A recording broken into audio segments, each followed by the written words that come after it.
Hallelujah, Hallelujah, Hallelujah, Hallelujah.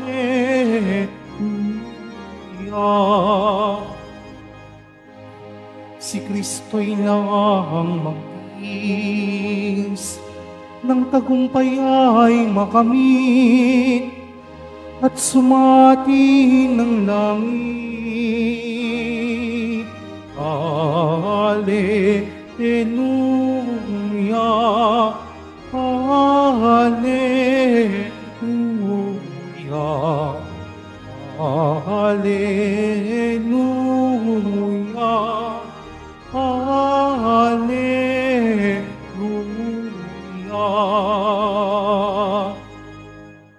Sumainyo ang Panginoon. At sumaiyo rin. Ang mabuting balita ng Panginoon ayon kay San Juan. Papuri sa iyo, Panginoon.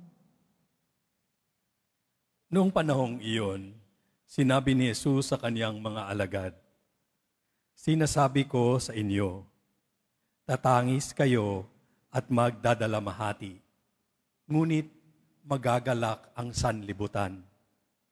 Matitigib kayo ng kalungkutan, subalit ito'y magiging kagalakan. Kapag nagdaramdam na ang isang babaeng manganganak, siya'y nahahapis, sapagkat dumating na ang oras ng kanyang paghihirap. Ngunit, pagkapanganak, hindi na niya naalala ang hirap. Siya'y nagagalak dahil sa ipinanganak na sa sanlibutan ang isang sanggol. Gayon din naman kayo. Nalulumbay kayo ngayon, ngunit muli akong makikipagkita sa inyo at mag-uumapaw sa puso ninyo ang kagalakang hindi maaagaw ni numan.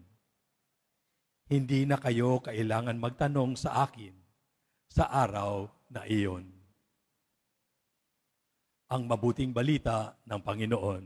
Pinupuri ka namin, Panginoong Jesucristo. Magsiupo muna po ang lahat.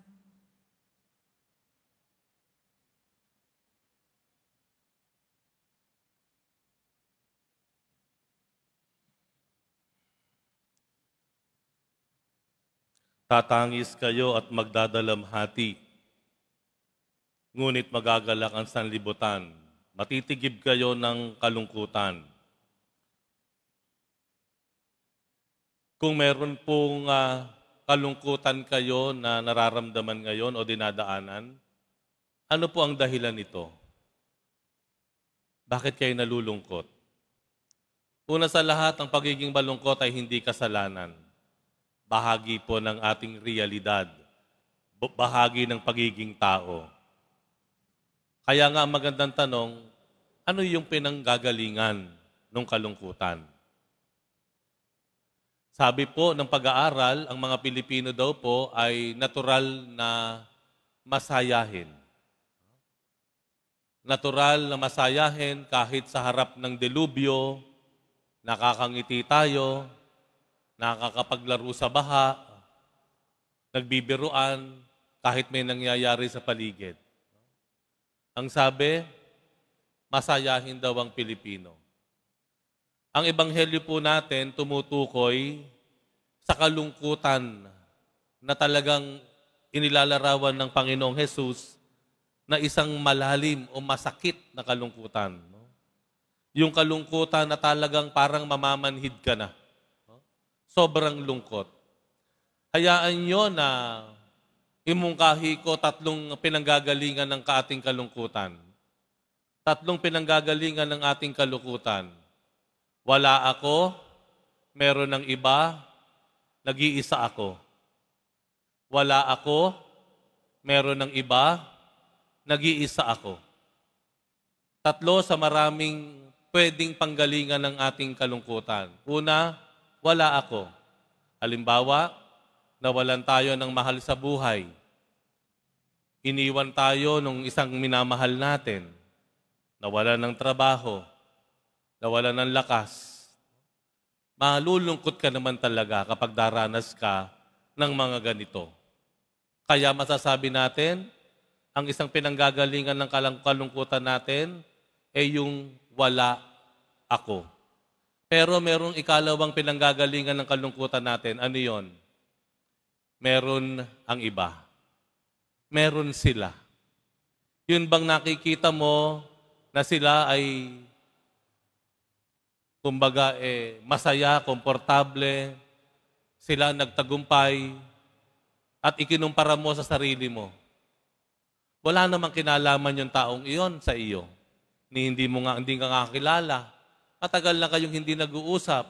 Pero bakit kapag sila ay nauungusan ka, kapag sila ay parang mayroong naipapakitang bunga ng kanilang tagumpay o pagsusumikap, bakit nalulungkot tayo? Hindi kaya naiinggit lang tayo? Kaya minsan sumusunod dyan yung crab mentality. Pipilitin mo na hilahin pababa. O kaya kapag meron kang narinig na komento na pangit tungkol doon, agad-agad kang sasang-ayon. Para lamang ika nga tumabla ng kaunti. Pangalawang uri o pinanggagalingan ng ating kalungkutan ay kapag meron ang iba. Ang ikatlo ay yung tinatawag nating pinanggagalingan ng kalungkutan natin ay yung nag-iisa ako. Nag-iisa ako. Feeling mo, walang nakikiramay sa iyo, walang umiintindi. Nag-iisa ka dahil nag-iisa kang kumakayo dito sa Maynila, hindi ka makauwi ng probinsya o dun sa mga kababayan natin sa abroad, napakahirap ng trabaho, hindi lang mahirap, malayo pa sa mahal sa buhay. Yung feeling mo walang nakakaunawa sa iyo, malungkot ka dahil pakiramdam mo, nag-iisa ka. Pero kung titingnan natin yung Ebanghelyo, abot-abot din naman ang pangako ng Panginoon.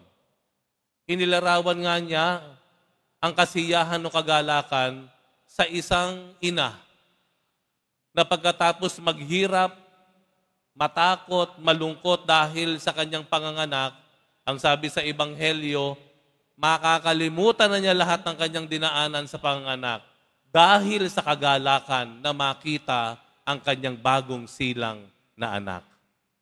Ganun kagalak, ganun kasaya.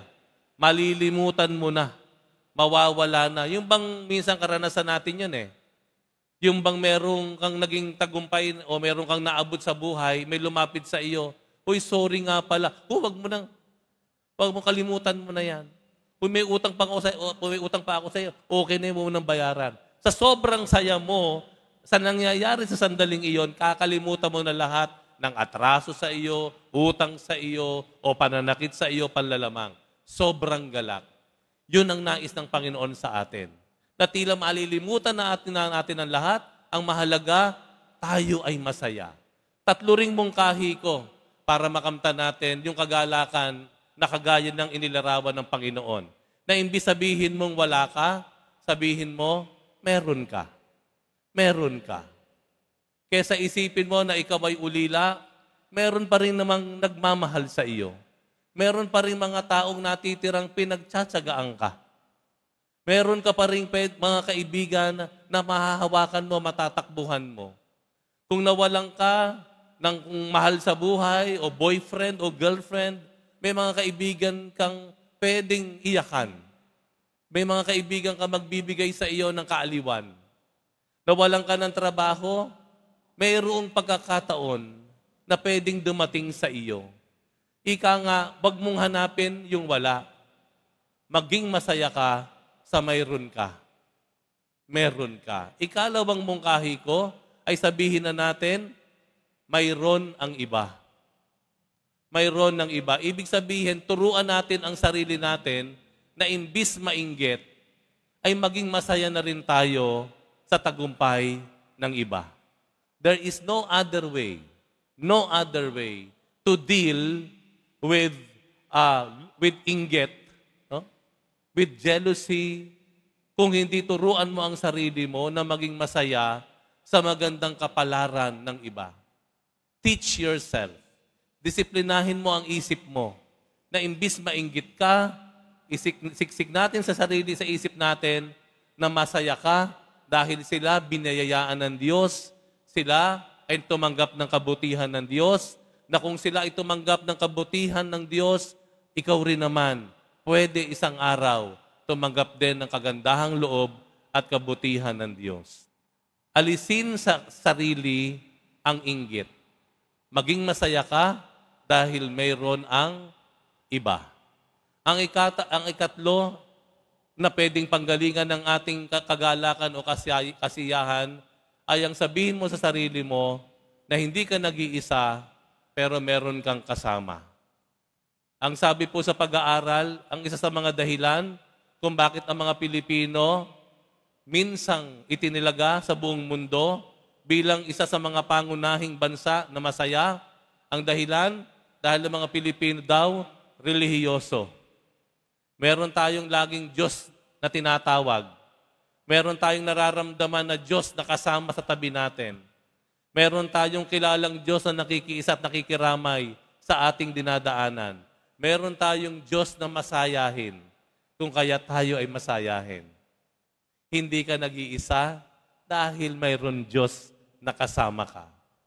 Ilang taon na po ang nakararaan nung ako'y nasa seminaryo pa at isang formator ng mga seminarista, pinadala ko po sila sa isang pabrika ng lata sa Novaliches. Mga 5 o 6 na seminarista.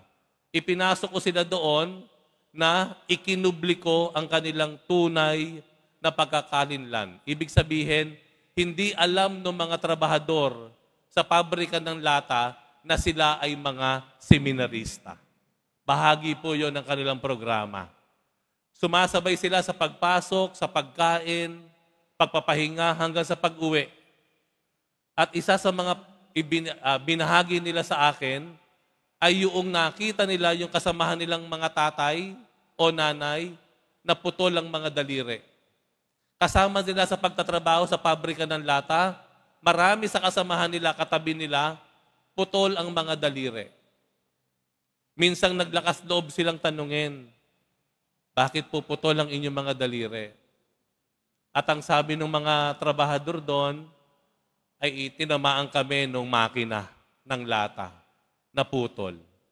Pero ang ikinahanga nila, hindi mo raw mababanaagan sa mga mukha ng kanilang mga kasamang trabahador ang kalungkutan. Bakit? Dahil ayon din sa kanilang pagkakatanong at isinagot sa kanila, yung mga putol na daliring iyon, yun daw ang nagbigay ng pagkain sa hapagkainan ng kanilang tahanan. Yung mga putol na daliring iyon, yun ang nagpatapos ng kanilang mga anak. Pinili ng mga trabahador na iyon sa pabrika na isipin, mayroon sila, mayroon ng iba, at mayroon silang kasama. Ngayon, tanungin uli natin ang ating sarili. Saan ba nanggagaling yung kalungkutan natin? Okay lang malungkot, pero dapat alamin natin, saan nanggagaling iyan? At kung sakali na ikaw ay naroon pa rin sa kalungkutan, pakatandaan natin ang pwedeng panggalingan ng ating kagalakan. Mayroon ka, mayroon ng iba, at may kasama ka.